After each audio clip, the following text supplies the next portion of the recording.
These are a seated shoulder press, so this is going to be a wider grip than the neutral grip. So I have two dumbbells. We're going to be working shoulders and core with this one, as well as triceps too.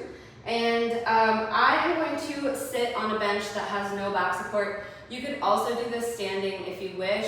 If you want to use your core more without the back support, you're also still using your core more.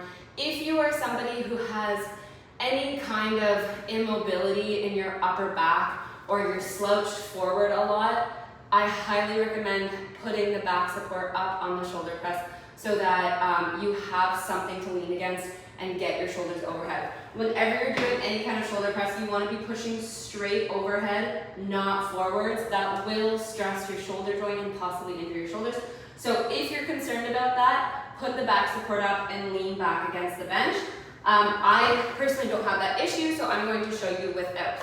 So I'm going to have my dumbbells. Once your dumbbells get heavy, little trick that you can do is use your knees to help you pop them up, and then I'm going to go straight overhead.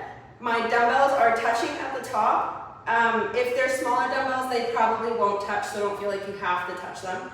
And then as I come down, they're going to go wide out to my sides to 90 degrees, straight back overhead, back down to shoulder height, straight back overhead. Make sure you're not coming down too far, or you're not coming down far enough, like to here. Look in the mirror when you do these and watch that it's at shoulder height, like that.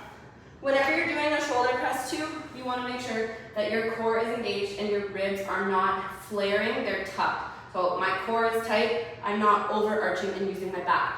If you notice you're doing that, use the back of a bench and have it in a seated position, like, just show you what I'm talking about. That's confusing. Like this.